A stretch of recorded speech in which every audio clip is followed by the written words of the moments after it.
Ya. Bismillahirrahmanirrahim. Assalamualaikum warahmatullahi wabarakatuh. Waalaikumsalam warahmatullahi wabarakatuh. Selamat pagi anak-anak. Selamat pagi. Bagaimana kabarnya hari ini? Alhamdulillah. Alhamdulillah sehat ya. Iya. Baik.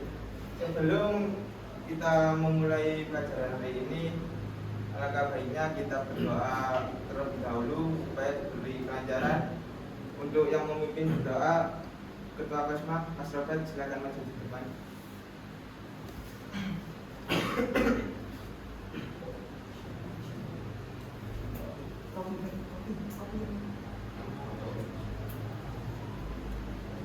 Sebelum kita memulai kegiatan pembelajaran pada marilah kita berdoa melalui Fatihah.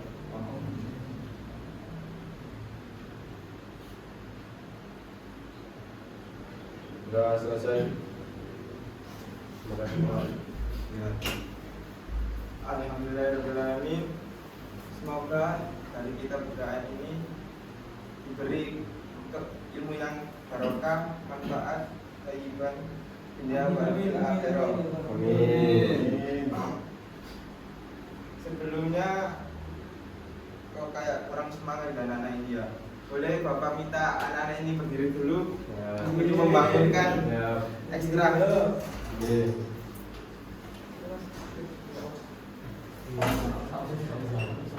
Nanti ikutin apa Bapak ya.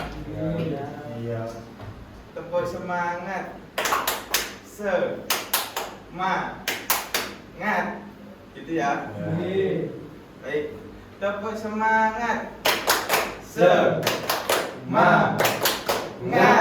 Oke, baik. Silakan duduk dulu. Terima kasih anak-anak. Baik. Bapak di sini akan berbicara menerangkan apa itu yang dinamakan memahami konsep permodalan dan perbankan. Sebelumnya anak-anak udah pernah dengar atau tidak pernah tahu tentang materi ini? Belum. Pernah? Baik, siap. Ismail, apa itu? Yang dimaksud dengan hal tersebut ialah keyakinan bahwa semua harta itu milik Allah dan manusia hanya sebagai pemegang amanah yang harus mengelola dan menggunakannya sesuai syariat. Asya Allah. Kasih tepuk semangat. Biasa. Ya. Baik. Capaian pembelajaran. Apa itu capaian pembelajaran? Memahami konsep Islam tentang kepemilikan dan perpindahannya, kerjasama dan permodalan, perbankan, syariah dan transaksi online. Baik, lanjutkan tujuan pembelajaran. Melalui pembelajaran kooperatif, peserta didik mampu: 1. Menganalisis konsep Islam tentang kepemilikan. Yang kedua, menganalisis perpindahannya kerjasama secara syariah. Dan yang ketiga, menganalisis serta memahami konsep permodalan dan perbankan.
Sebelum kita lebih dalam lagi untuk memahami pelajaran ini, alangkah baiknya kita melihat video yang sudah disajikan Bapak untuk lebih jelas.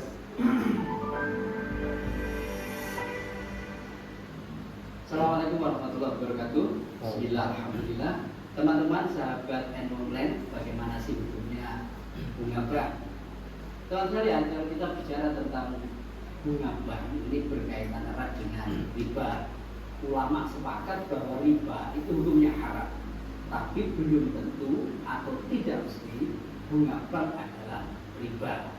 Oleh sebab itu akan kita kaji bagaimana sih hukumnya bank, baik meminjam atau menyimpan.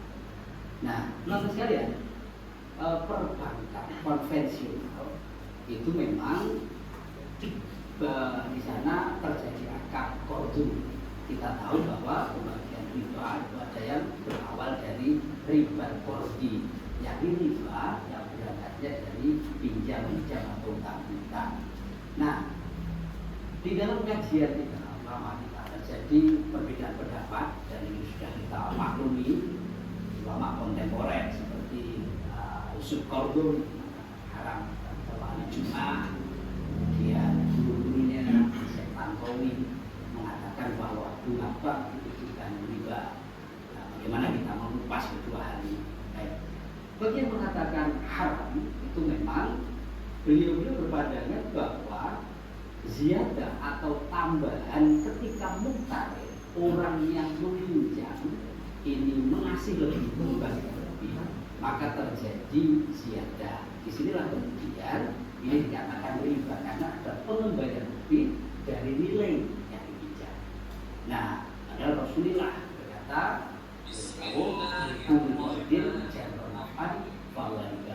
setiap utang-utang yang di sana ada kelebihan, ada tambahan yang menguntungkan mungkin orang yang meminjami, maka itu adalah bagian dari riba. Dari itu kemudian sebagai ulama ini mengatakan bahwa bunga bank itu haram karena bagian dari qardu yang menarik keuntungan.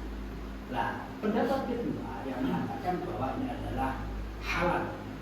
Nah, ini berangkat dari pemikiran bahwa qardu yang kemudian utang-utang kemudian mengembalikan lebih, ini sesungguhnya adalah terjadi pembagian hasil laba. Karena kalau perbankan konvensional orang akan menghutangi, artinya nasabah ketika meletakkan uang oleh pihak bank ini digunakan untuk usaha, amal usaha, sehingga apa yang didapatkan oleh nasabah sebagai penyimpanan atau sebagai menghutang ini adalah hasil yang dibagi antara pihak bank dengan nasabah. Oleh sebab itu ini bukan bagian dari riba, tapi adalah bagian dari pengelolaan hasil yang dikembangkan oleh pihak bank. Nah, ada yang menengah-nengahi di antara keduanya, dan ini ada di dalam fikih kita. Apa? Terjadi satu hal yang harus diperhatikan.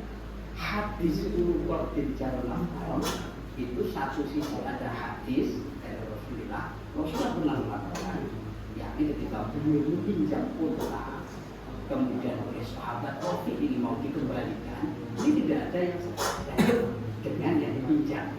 Kemudian sahabat Rafi suruh Rasulullah mengembalikan pinjaman Rasulullah dengan unta yang lebih besar.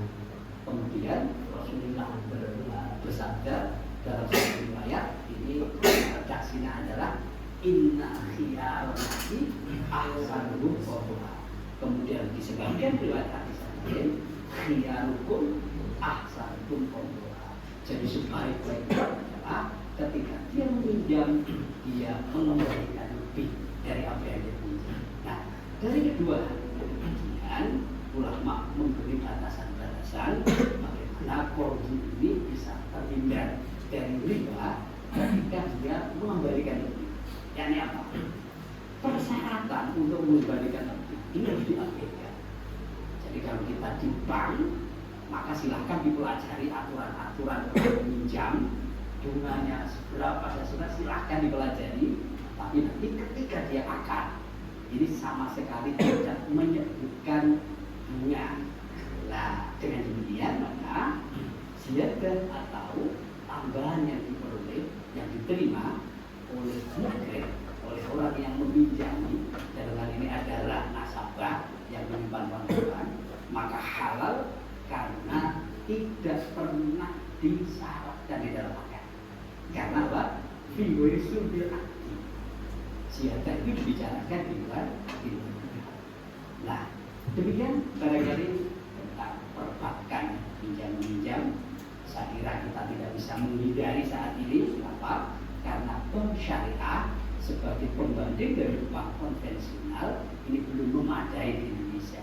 Tapi kita sarankan kita tidak menyimpan uang di bank atau kita meminjam uang di bank, kita saran. Baik, jadi dari video ini ada dua jawaban. Dari sebagian ulama ada yang mengatakan halal dan ada juga sebagian yang mengatakan haram. Jadi di sini Bapak akan mengasih kertas untuk kalian isi dan kalian jawab. Di sini ada berapa kelompok? Ada 4. Jadi Bapak kasih 4 untuk kalian jawab.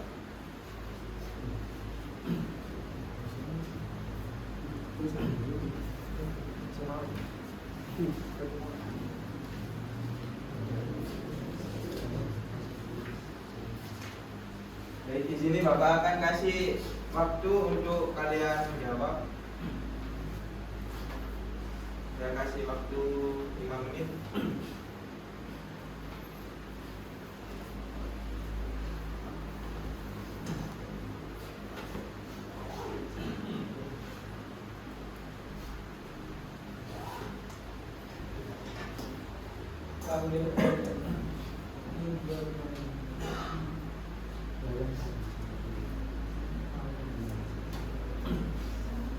Ini maksudnya gimana ini Pak? Disuruh mengerjakan anggota.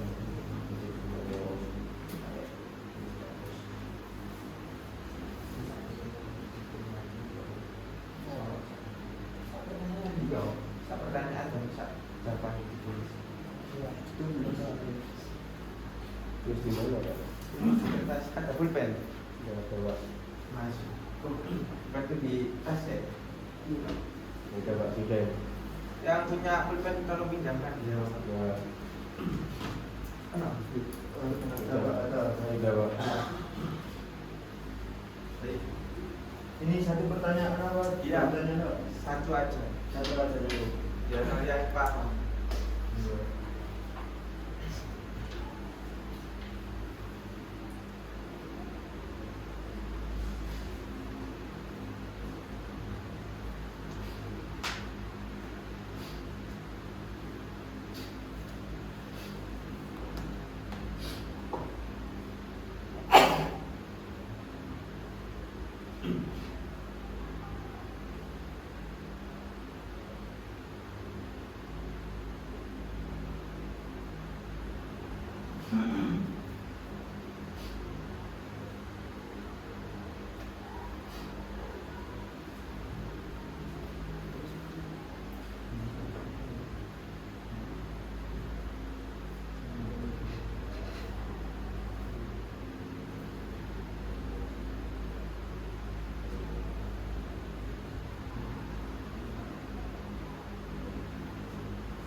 Sudah Pak.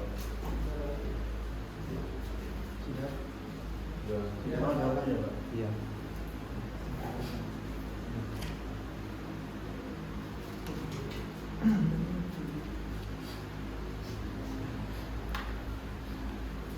Baik.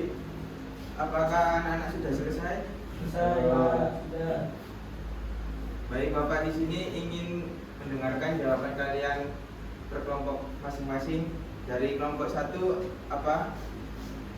Pertanyaannya Pak, jelaskan landasan dasar pemilihan dalam Islam dan apa peran manusia sebagai khalifah dalam hal tersebut.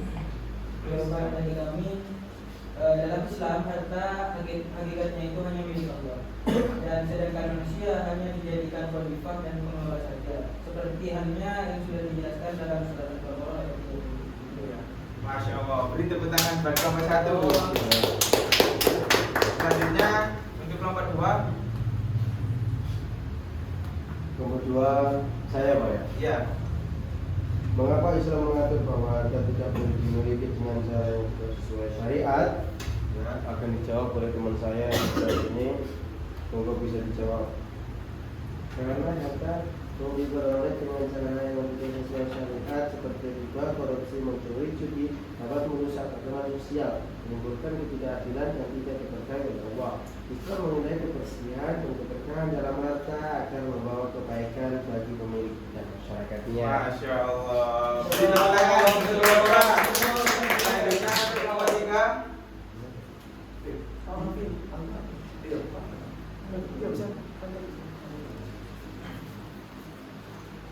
Saya diskusikan dari kelompok 3. Ya. Yang sebutkan jika sumbernya dibenarkan dalam Islam untuk memperoleh harta. 1. Pekerja berdagang secara halal. 2. Warisan dari keluarga. Yang ketiga riba atau hasil yang diberikan secara sah. Baik. Tepuk tangan buat kelompok 3. Selanjutnya untuk kelompok 4. Selanjutnya saya dari kelompok 4. Yakni pertanyaannya, bagaimana Islam mengatur penggunaan harta agar tidak menimbulkan ketimpangan sosial di masyarakat? Dan jawabannya yaitu Islam mengajarkan distribusi kekayaan melalui zakat, infak, dan sedekah untuk membantu para fakir miskin dan mustahik lainnya. Selain itu, Islam melarang peninggalan harta dan mendorong umatnya untuk berinfak di jalan Allah. Masya Allah. Kasih tepuk tangan buat kelompok 4. Baik, Bapak akan melanjutkan materinya, yaitu jenis-jenis bank itu bagi menjadi 3. Yang pertama ada bank sentral. Apa itu bank sentral? Menetapkan kebijakan moneter dan menjaga stabilitas keuangan. Dan yang kedua ada bank komersial, yaitu melayani kebutuhan kredit dan simpanan untuk masyarakat. Dan yang terakhir bank syariah. Bank syariah ialah menyediakan layanan sesuai prinsip syariah tanpa bunga. Lanjut, sumber permodalan bank. Jadi di sini dibagi menjadi 3. Yang pertama ada modal setor, yang kedua ada hutang dan pinjaman, dan yang ketiga ada simpuan nasabah. Jadi kesimpulan dan langkah selanjutnya yang untuk lebih paham, yang pertama adalah untuk mempelajari dasar-dasarnya dulu, atau kuasai konsep modal dan fungsi bank dalam ekonomi. Dan yang kedua, perhatikan resikonya terlebih dahulu sebelum kita meminjam, karena kita harus mengenali dan kelola resiko untuk stabilitas keuangan. Dan yang terakhir, terus telusuri perkembangan, ikuti tren dan regulasi di dunia perbankan dan investasi. Baik, sekian dari kami. Terima kasih. Kurang lebihnya, jika Bapak ada kesalahan, mohon dimaafkan. Karena al-insanu mahalul khata wa anisyan. Setiap manusia pasti mempunyai kesalahan dan kelalaian.